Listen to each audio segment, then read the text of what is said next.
Friends, स्वागत है आप सभी का हमारे यूट्यूब चैनल पर।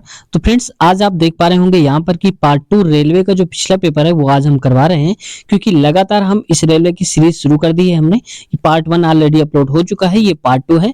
इसके आगे आने वाले सीरीज में भी आप देख पाएंगे, क्योंकि हमारा उद्देश्य है कि जो रेलवे की वैकेंसी इस बार आ रही है आपसे कोई चूक ना हो और आपकी तैयारी अच्छी खासी हो सके। इस वजह से यहाँ पर ग्रुप डी, एनटीपीसी, एलपी जितने भी पेपर हुए हैं जीएस और जीके के, और उसके साथ साथ मैथ के भी लेके आएंगे, लेकिन जीएस, जीके और साइंस के हम क्वेश्चन करा रहे हैं। जो रियल क्वेश्चन पेपर है उसको आज हम सॉल्व करने वाले हैं। तो फ्रेंड्स, वीडियो में अंत तक बने रहिए। अगर चैनल पर नए हैं तो आपसे रिक्वेस्ट है चैनल को सब्सक्राइब कर लें और बेल आइकन दबाकर हमारे चैनल से जुड़ जाएं। तो फ्रेंड्स, शुरुआत करते हैं वीडियो की। आज का हमारा ये पहला क्वेश्चन है। आप क्वेश्चन नंबर की सीरीज मत देखिएगा, क्योंकि हम यहाँ पर छांट के क्वेश्चन करा रहे हैं, जो कि इंपॉर्टेंट क्वेश्चन है वो उसके ले रहे हैं। तो पहला देखो, प्रसिद्ध सोमनाथ मंदिर कहाँ पर स्थित है? तो ये स्थित है फ्रेंड्स कहाँ पर? गुजरात में। Option number C right answer हो जाएगा। नेक्स्ट क्वेश्चन में आते हैं। अगला क्वेश्चन कहा जा रहा है इसमें, डैश अंतरिक्ष में प्रवेश करने वाले या वाली पहले या पहली भारतीय थे या थी? यानी कि अंतरिक्ष में पहले किसने प्रवेश करने थे जो कि भारतीय थे? तो ये थे friends Rakesh Sharma. Option number B right answer हो जाएगा। नेक्स्ट क्वेश्चन की बात करते हैं। इनमें से क्या नेपाल के मुख्य स्थलाकृत क्षेत्रों का एक हिस्सा नहीं है? तो कौन सा एक हिस्सा नहीं है? तो ये हो जाएगा डेक्कन पहाड़ी। ऑप्शन नंबर सी राइट हो जाएगा, डेक्कन पठार। ठीक है, आगे आते हैं नेक्स्ट क्वेश्चन में। अब देखो, सारे के सारे इंपॉर्टेंट क्वेश्चन है, आप ये देखिएगा, शुरू से अंत तक देखेंगे तो आपको समझ में आ जाएगा। अब देखो, इसमें कहा जा रहा है 2014 में एशियाई खेलों में स्वर्ण पदक प्राप्त करने वाली पहली भारतीय महिला बॉक्सर कौन सी थी? तो ये थी फ्रेंड्स मैरी कॉम। मैरी कॉम मुक्केबाजी से संबंधित है। ये भी कई बार पूछ लिया जाता है पेपर में कि मैरी कॉम का संबंध किस खेल से है? तो ये किससे है? मुक्केबाजी से। आगे देखो, नेक्स्ट क्वेश्चन है। यहाँ पर कहा जा रहा है डैश सोना को घोल सकता है। यानी कि क्या है जिसमें सोना घुल सकता है? तो किन चीजों में सोना घुलता है? तो फ्रेंड्स, ये घुल सकता है aquaria. Option number D right answer हो जाएगा। वही नेक्स्ट क्वेश्चन की बात करते हैं। अगला क्वेश्चन है, इसमें बोला जा रहा है, यहाँ पर कह रहा है कि भारत सरकार अधिनियम, मैं इसको सही कर देता हूं, कह रहा है भारत सरकार अधिनियम 1919 के साथ क्या क्या सच नहीं है? तो मतलब कौन कौन चीजें हैं जो कि सही नहीं है 1919 के अधिनियम के हिसाब से जो चीजें बताई गई हैं। इसमें कहा जा रहा है अधिनियम की एक अलग प्रस्तावना थी, ये बोला जा रहा है। और इसमें कहा जा रहा है, तो ये बात भी सही है। और इसमें कह रहा है कि इस अधिनियम ने केंद्रीय विधानमंडल को दोषनात्मक बना दिया, ये भी सही है। अगला कह रहा है अधिनियम ने भारत में लोक सेवा आयोग प्रदान किया है, ये भी सही है।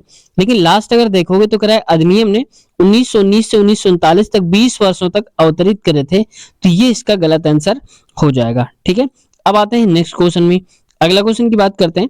लिखा हुआ है इसमें, ओखला पक्षी अभ्यारण्य कहाँ है? देखो, यहाँ पर पूछ लिया पक्षी अभ्यारण्य, अब की बार पूछा है ओखला, अगली बार कुछ और पूछ सकता है। तो आपको क्या करना है कि जो पक्षी अभ्यारण्य है वो एक बार आप जरूर देख लेना। ठीक है, पक्षी अभ्यारण्य अगर आप कमेंट करेंगे तो मैं सारे के सारे जो पक्षी अभ्यारण्य उनको मैं करवाता भी जाऊंगा साथ साथ में। ठीक है, आगे देखो, तो इसका राइट आंसर अगर हम बात करें तो इसका राइट आंसर कौन सा हो जाएगा? ये ऑप्शन नंबर बी यानी कि एनसीआर क्षेत्र में हो जाएगा। अगला क्वेश्चन देखते हैं। नेक्स्ट है 73 नंबर। कहा जा रहा है विक्टोरिया झरना यानी कि विक्टोरिया वाटरफॉल डैश में स्थित है। तो ये है कहां पर फ्रेंड्स?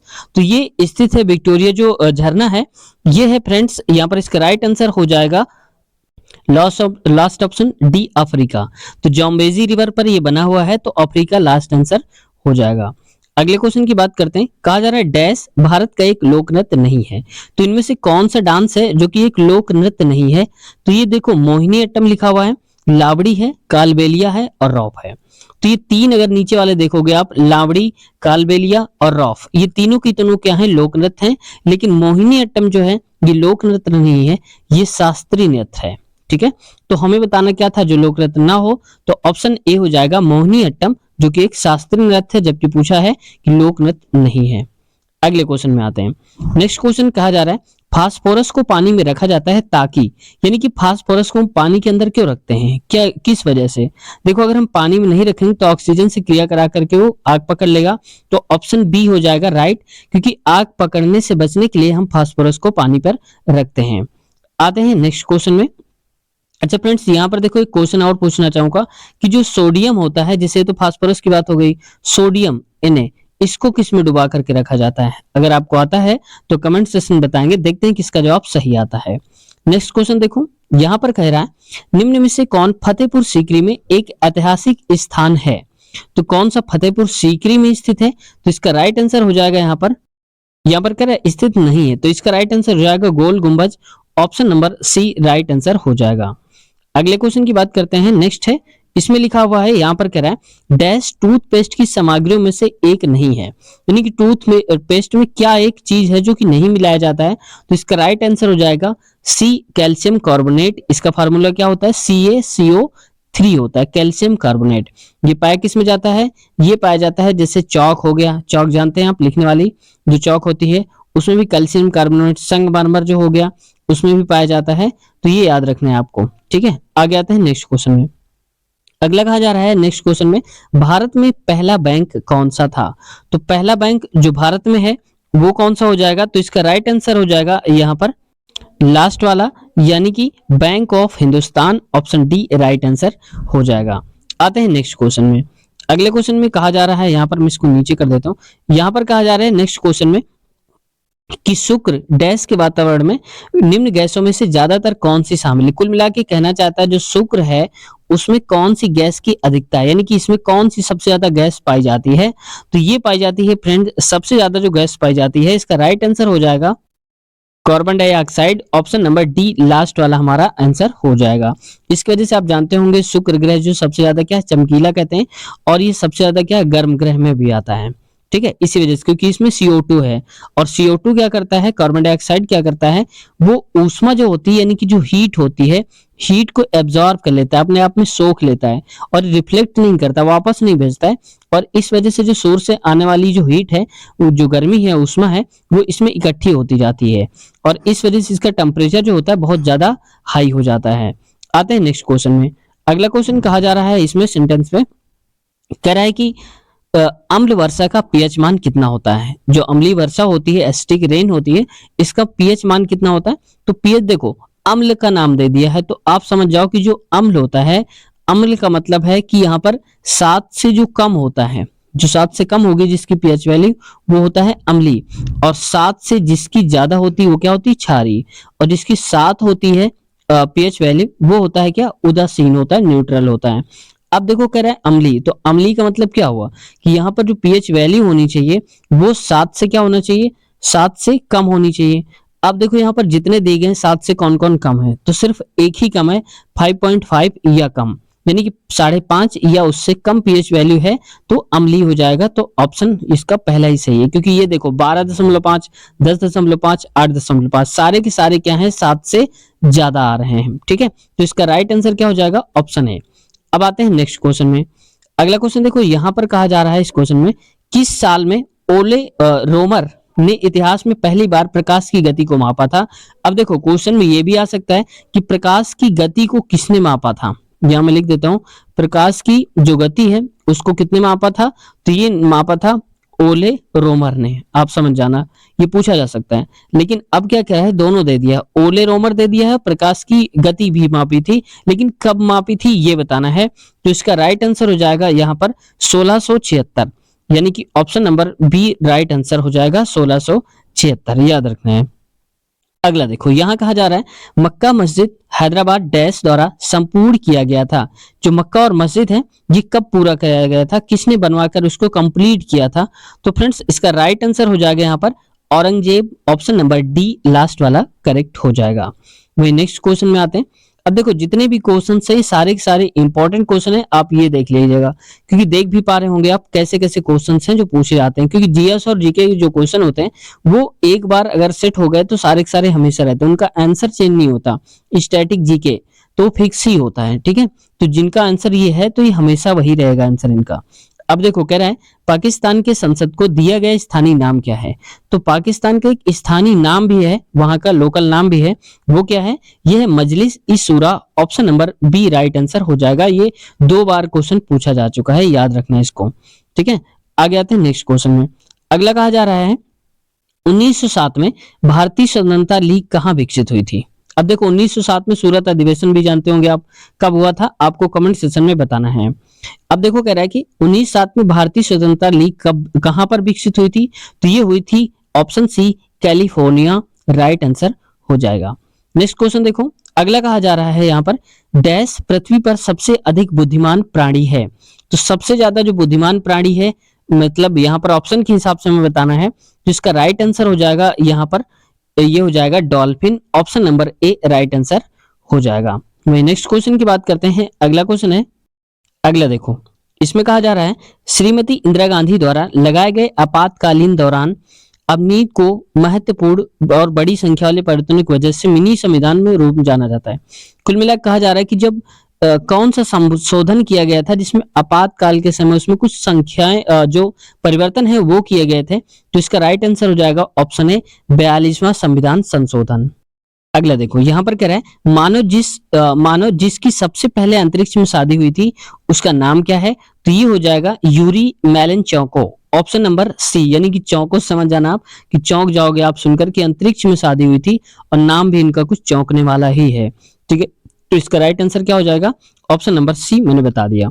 आते हैं नेक्स्ट क्वेश्चन में। अगला क्वेश्चन देखो, अगला क्वेश्चन में आते हैं, यहाँ पर कह रहे हैं कौन से भारतीय शहर को, किस भारतीय शहर को मोतियों का शहर के रूप में जाना जाता है, क्योंकि एक बार यहाँ केवल बड़े बड़े हीरे और प्राकृतिक का वैश्विक केंद्र बताया जाता था, मतलब एक जमाने में। कुल मिला के कहना चाहता है मोतियों का शहर हम किसको जानते हैं, तो इसका राइट आंसर हो जाएगा ऑप्शन ए हैदराबाद। तो हैदराबाद को मोतियों का शहर कहते हैं। भाई नेक्स्ट क्वेश्चन में आते हैं।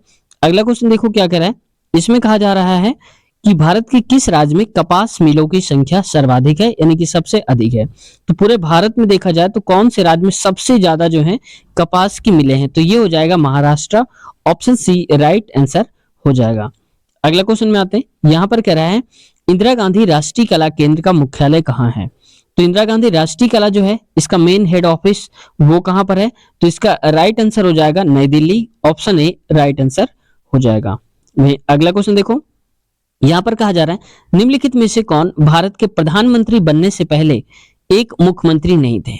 देखो पहले तो क्या होता है कि प्रधानमंत्री बनने से पहले एक क्या बोला जा रहा है, यहाँ पर मुख्यमंत्री नहीं थे। ठीक है, तो यहाँ पर इसका जो राइट आंसर हो जाएगा ये हो जाएगा ऑप्शन सी इंदिरा गांधी। तो इंदिरा गांधी डायरेक्ट प्रधानमंत्री बन गई थी राज्यसभा से, तो इसका सी राइट आंसर हो जाएगा। अगला क्वेश्चन में आते हैं। नेक्स्ट क्वेश्चन कहा जा रहा है यहाँ पर यूनेस्को की विश्व विरासत स्थल महाबलीपुरम के स्मारकों का समूह जो पल्लव राजाओं द्वारा स्थापित किया गया था डैश राज्य के डैश जिले में है। यानी कि यूनेस्को की जो विरासत की बात हो रही है, यूनेस्को विरासत स्थल आपने सुना होगा, तो ये समूह है पल्लव राजाओं द्वारा, तो कौन से राज्य में था और कौन से जिले में था ये हमें बताना है। तो देखो इसका राइट आंसर हो जाएगा यहाँ पर तमिलनाडु राज्य में और कांचीपुरम नाम के एक जिले में। तो तमिलनाडु में था और तमिलनाडु में कहाँ, कांचीपुरम। तो ऑप्शन बी राइट आंसर इसका हो जाएगा, याद रखना है आपको। आगे देखते हैं। नेक्स्ट क्वेश्चन में कहा जा रहा है असेंबली बम कांड में भगत सिंह के साथ कौन मुख्य आरोपी था। यानी कि जब असेंबली बम फेंका था इन्होंने भगत सिंह ने, उनके साथ कौन था, तो ये थे Batukeshwar Dutta. Option D right answer हो जाएगा। यानी कि भगत सिंह भी थे और बटुकेश्वर दत्ता थे जिन्होंने असेंबली में बम फेंका हुआ था। आगे देखते हैं नेक्स्ट क्वेश्चन में। अगला क्वेश्चन कहा जा रहा है दक्षिण पश्चिम मानसून डैश में उत्पन्न होता है। यानी कि कहां पर, कौन से सागर में या किस स्थान पर दक्षिण पश्चिमी जो मानसून है वो उत्पन्न होता है। तो इसका राइट आंसर हो जाएगा फ्रेंड्स यहाँ पर हिंद महासागर। ऑप्शन बी राइट आंसर हो जाएगा। आप जानते होंगे जैसे मान लो कि ऐसा कुछ है यहाँ पर बना होगा। ठीक है, आप थोड़ा सा ज्यादा मत समझिएगा कि अच्छा होगा, उम्मीद ना करिएगा कि अच्छा मैप बनाऊंगा मैं, ये पता नहीं क्या ही बन गया। अब देखो मैं इसको एक अंदाजा के लिए बना देता हूँ। ठीक है, ऐसे करके कुछ भी आप मान लो। तो यहाँ पर जैसे देखो ये हिंद महासागर है, तो इसी हिंद महासागर से क्या होता है, ये उठता है दक्षिण पश्चिम मानसून। तो इसका राइट आंसर हो जाएगा कौन सा, option number B correct answer हो जाएगा। वही नेक्स्ट क्वेश्चन की बात करते हैं। अगला क्वेश्चन है, इसमें कहा जा रहा है डैश इलेक्ट्रॉनों की समान संख्या वाले परमाणु अणु आयन कहलाते हैं। यानी कि इलेक्ट्रॉनों की जब संख्या समान होती है तो उन परमाणुओं को हम क्या कहते हैं या उन अणुओं को हम क्या कहते हैं। तो देखो आइसो जहां लिखा होता है, आइसो का मतलब होता है सेम। ठीक है, और इलेक्ट्रॉनिक की बात हो रही है तो क्या होना चाहिए, आइसो इलेक्ट्रॉनिक। तो option number C right answer हो जाएगा। आइसो मतलब सेम, इलेक्ट्रॉन मतलब इलेक्ट्रॉन। आगे आते हैं नेक्स्ट क्वेश्चन में। अगला क्वेश्चन यहाँ पर कहा जा रहा है, इसमें कह रहा है कि निम्नलिखित में से चिकित्सा विज्ञान की कौन सी प्रशाखा यकृत के उपचार और अध्ययन से संबंधित है। कुल मिलाकर कह रहा जाए यकृत का संबंध किससे है, जिससे उसका उपचार देखा जाता है, कौन सा इसको अध्ययन है, इसको हम बोल देते हैं फ्रेंड्स। राइट आंसर हो जाएगा, इसका हो जाएगा यहाँ पर heptology, option number B right answer हो जाएगा। आगे क्वेश्चन में आते हैं, 12वां नंबर। इसमें कहा जा रहा है वह औरत कौन है जिसने स्वतंत्रता के लिए लड़ने के लिए भारतीय महिलाओं की जागृति में एक महत्वपूर्ण भूमिका निभाई है। उन्होंने भारत की कोकिला के नाम से भी जाना जाता है। अगर आप पूरा सेंटेंस नहीं भी समझ पाओगे तो अगर इतना आपने पढ़ा होगा कि भारत की कोकिला के नाम से हम किनको जानते हैं, तो आप पूरा क्वेश्चन आराम से कर ले जाएंगे। तो इसका राइट आंसर क्या होना चाहिए था, ये होना चाहिए था Sarojini Naidu, option number C right answer हो जाएगा। समझ जाना, उपनाम है इनका, भारत की कोकिला बोलते हैं सरोजनी नायडू को। आगे आते हैं नेक्स्ट क्वेश्चन में। अगला क्वेश्चन कहा जा रहा है मानव रक्त प्लेटलेट्स डैश छोड़ते हैं जो रक्त के थक्के बनाने में मदद करता है। यानी कि क्या होता है कि जब हम कहीं पर कट जाते हैं, मान लो कि चोट लग जाती है, तो ब्लड निकलने लगता है और ब्लड अपने आप थोड़ी देर तक अगर हम उसको दबा कर रखते हैं तो थोड़ी देर बाद ऑटोमेटिक बंद हो जाता है। बंद क्यों हो जाता है, क्योंकि वहां पर एक लेयर जम जाती है जो कि खून को बाहर आने से रोकती है। तो ये किस वजह से, कौन सी लेयर है, किस चीज की बनी होती है, तो एक थक्का जो बन जाता है खून का, जिससे क्लॉटिंग कहते हैं, तो उससे खून बाहर नहीं आता, वो होता है प्रोथ्रोम्बिन। ऑप्शन नंबर इसका हो जाएगा राइट आंसर, कौन सा, ऑप्शन नंबर ए हो जाएगा प्रोथ्रोम्बिन। समझ गए आप। आते हैं आगे नेक्स्ट क्वेश्चन की तरफ। अगला क्वेश्चन है, देखो यहाँ पर एक दमदार क्वेश्चन है। कह रहा है कि दो प्राथमिक रंग लाल और नीले के मिश्रण में, यानी कि लाल और नीला को अगर हम मिला देते हैं, कौन सा सेकेंडरी रंग प्राप्त होता है, यानी कि द्वितीयक रंग कौन बनेगा। अगर नहीं भी समझ में आया तो ये समझ लो, अगर लाल और नीले रंग को मिला देंगे तो क्या बनेगा, तो इसका राइट आंसर हो जाएगा फ्रेंड्स यहाँ पर मैजेंटा बनेगा, option number C right answer हो जाएगा। नेक्स्ट क्वेश्चन में बात करते हैं। अगला क्वेश्चन हमारा लिखा हुआ है, कह रहे कि लोकतंत्र और विकास के लिए पंचायती राज संस्थाओं के पुनः स्थापन के लिए राजीव गांधी द्वारा 1986 में गठित नाम क्या था, एक जो उन्होंने गठित करी थी समिति की, उसका नाम क्या था, कब गठित हुई थी, 1986 में। तो इसका राइट आंसर हो जाएगा फ्रेंड्स यहाँ पर एमएल सिंघवी समिति, ऑप्शन नंबर कौन सा, बी वाला, एमएल सिंघवी समिति हो जाएगा, जिन्होंने इसका गठन करा था राजीव गांधी जी ने। अगला क्वेश्चन देखो, कह रहा है कि भारत का कौन सा राज्य जूट का सबसे बड़ा उत्पादक है। तो सबसे ज्यादा जो जूट है वो भारत में, वो कहां पर होता है, तो इसका राइट आंसर हो जाएगा फ्रेंड्स, आप समझ ही गए होंगे, देख करके आप जान गए होंगे कि हम बात कहां कर रहे हैं, ये हो जाएगा पश्चिम बंगाल का, option number C right answer हो जाएगा। आते हैं नेक्स्ट क्वेश्चन में। अगला क्वेश्चन कहा जा रहा है यहाँ पर कि 92 में, यहाँ पर कह रहा है कि 92 संविधान संशोधन के माध्यम से भारत संविधान की 8वीं अनुसूची में निम्नलिखित भाषाओं में से किसे शामिल नहीं किया गया है। तो 8वीं अनुसूची में आप जानते होंगे कुल कितनी भाषाएं हैं, 8वीं अनुसूची में कुल 22 भाषाओं को रखा गया है, उनमें से कौन सी नहीं है फ्रेंड्स, 92 संविधान संशोधन के अकॉर्डिंग बताना है। तो इसका राइट आंसर हो जाएगा यहाँ पर Kannada, option number D right answer हो जाएगा। नेक्स्ट क्वेश्चन में आते हैं। अगला क्वेश्चन कहा जा रहा है थॉमस कप निम्नलिखित में से किस खेल के साथ जुड़ा हुआ है। कहना चाहता है कि थॉमस कप का संबंध जो है ये किस खेल से है, ये वर्ड कब यूज होता है, थॉमस कप, ये होता है बैडमिंटन में, option number B right answer हो जाएगा। नेक्स्ट क्वेश्चन में आते हैं। अगला देखो फ्रेंड्स, इसमें क्या है, पिछले बता देता हूं आपको, ऐसे क्वेश्चन सी कई बार पूछे जाते हैं जहां पर कहा जा रहा है ये खेल से किस खेल संबंधित है, कोई एक वर्ड दे देगा और उससे बोलेगा कि इसका संबंध किससे है। ठीक है, जैसे यहाँ पर कह देगा यूरो कप, यूरो कप का संबंध किससे है, अगर आपको पता है तो कमेंट सेक्शन बताएंगे, देखते हैं किसका जवाब सही आता है। यूरो कप किस खेल से संबंधित है। अगला क्वेश्चन देखो, यहाँ पर कहा जा रहा है एक अच्छा क्रिकेट क्षेत्र रक्षक एक तेज गेंद को कैच करने के लिए अपने हाथ गेंद के अनुसार करता है, वह ऐसा क्यों करता है। देखो कई बार क्या होता है कि जैसे मान लो कि ये बॉल है और बॉल जब आ रही होती है इधर की तरफ, तो हम अपने हाथ से अगर कैच करने की कोशिश करते हैं तो हम क्या करते हैं, अपने हाथों को थोड़ा पीछे की तरफ खींच लेते हैं जब बॉल वहां पर आ रही होती है, हल्का सा जब टच होते हैं पीछे की तरफ हल्का हल्का खींचने लगते हैं। ऐसा क्यों करते हैं, क्योंकि ऑप्शन बी देखो, वह संपर्क के समय में वृद्धि करता है, यानी कि इसके और इसके बीच की जो टाइमिंग है थोड़ा सा बढ़ जाती है पीछे करने से। इससे क्या होगा, संपर्क के बल में कमी आ जाती है, यानी कि जितना तेजी से आना चाहिए झटके से उतना वो थोड़ा सा कम झटके के साथ हमें लगती है, तो बॉल चोट लगने की जो डर है वो कम हो जाता है, चोट कम लगती है। इसकी वजह से वो अपनी हाथों को थोड़ा पीछे की तरफ कर लेता है जो खिलाड़ी होता है। समझ गए आप। अगला क्वेश्चन देखो, यहाँ पर कह रहा है मूली किसका एक उदाहरण है। जो मूली है वो किसका एक उदाहरण है, किसका एक एग्जाम्पल है। तो आप समझ गए होंगे कि एक जड़ है। तो आप जानते हैं जैसे कि एक मूली होती है और गाजर होता है, तो गाजर किसका संबंध है, ये जड़ें हैं, ठीक है, याद रखना है। आगे दे, अच्छा मैं यहीं पर ये पूछना चाहूंगा कि जो प्याज होता है वो प्याज क्या है। ऑप्शन आप सुन लो, जड़ है, तना है, अ, या फिर फल है, क्या है। ठीक है, जैसा आपको आ रहा है तो आप कोशिश करना कि जो प्याज होता है वो क्या है। आगे आते हैं नेक्स्ट क्वेश्चन में। अगला क्वेश्चन देखो, कहा जा रहा है कि निम्नलिखित में से भारत के सिविल सेवा का जनक किसे माना जाता है। ये स्टार लगाकर लिख लो क्योंकि इंपॉर्टेंट क्वेश्चन में से आता है। तो सिविल सेवा के जनक कौन माने जाते हैं, ये माने जाते हैं लॉर्ड कॉर्नवालिस। ऑप्शन नंबर हो जाएगा पहला ही, लॉर्ड कॉर्नवालिस राइट आंसर हो जाएगा। आते हैं नेक्स्ट क्वेश्चन में। अगला देखो, यहां पर कहा जा रहा है बेलूर मठ कहां पर स्थित है। जो बेलूर मठ है ये है कहां पर, रियल में अगर देखा जाए तो इसका राइट आंसर हो जाएगा फ्रेंड्स यहाँ पर Paschim Bangal. Option number A right answer हो जाएगा। समझ गए होंगे आप। अगले क्वेश्चन की तरफ बढ़ते हैं। नेक्स्ट क्वेश्चन देखो, कहा जा रहा है यहाँ पर कि तमिलनाडु, ओडिशा और छोटा नागपुर और मेघालय के छोटे हिस्से में पाई जाने वाली डैश का रंग लाल कृषि के लिए उपयुक्त नहीं है।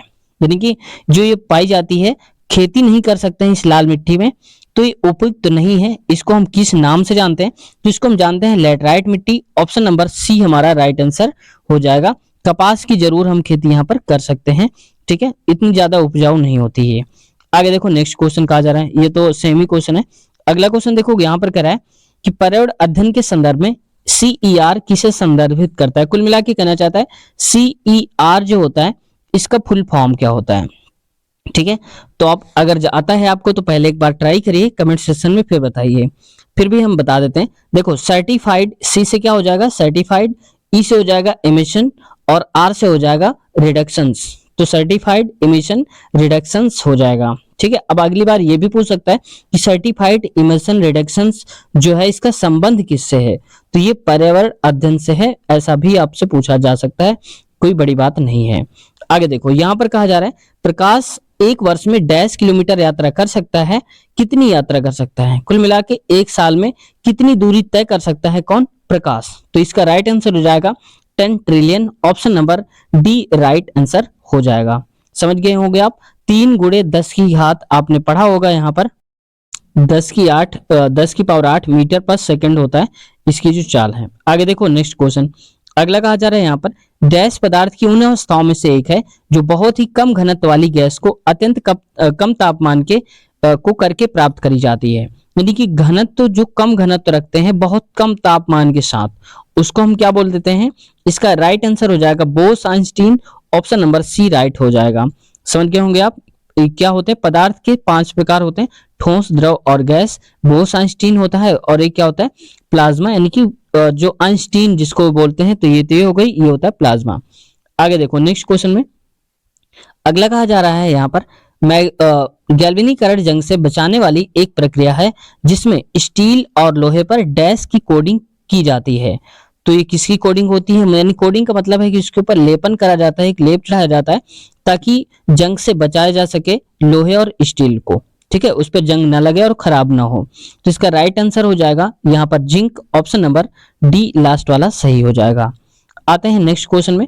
अगला क्वेश्चन कहा जा रहा है यहाँ पर अपोलो 11 पहला कृत्रिम उपग्रह जिससे मनुष्य चांद पर उतरा था किस वर्ष में प्रक्षेपित किया गया था। किस वर्ष छोड़ा गया था जो पहली बार मनुष्य चांद पर गया था अपोलो 11 को। तो इसका राइट आंसर हो जाएगा 1969। Option number C correct answer हो जाएगा। तो फ्रेंड्स आज की वीडियो यहीं तक रखते हैं और उम्मीद है कि काफी कुछ आपको सीखने को मिला होगा। और इसके आगे वाला जो हमारा पार्ट होगा वो पार्ट नंबर 3 होगा, ये आएगा अभी इसके बाद। इसी वीडियो के नीचे आप एक बार चेक कर लेना, हो सकता है आपको लिंक मिल जाए जब तक रिकॉर्ड हो जाएगा पार्ट 3। ठीक है, या कोई भी आप पार्ट देख रहे होंगे तो उसके आगे वाला अगर पार्ट देखना चाहें तो एक बार नीचे चेक कर लिया करो, उसी वीडियो के डिस्क्रिप्शन में अगले पार्ट की लिंक भी दी होती है। या अगर आप और डिटेल से जानना चाहते हैं तो चैनल के प्लेलिस्ट में जाइए, प्रीवियस ईयर क्वेश्चन पेपर में जाइए, वहां पर आपको आसानी से सारे प्रीवियस ईयर मिल जाएंगे किसी भी एग्जाम के जो हमने करा रखे हैं। तो फ्रेंड्स उम्मीद है काफी कुछ सीखने को मिला होगा। और अगर कोई समस्या है या कुछ पूछना चाहते हैं या कोई सुझाव देना चाहते हैं तो कमेंट सेक्शन में आप कह सकते हैं। आप सबका हम रिप्लाई जरूर देते हैं क्योंकि आप मुझे पता होगा जिन लोगों ने कमेंट किया होगा उन्हें ये बात पता होगी।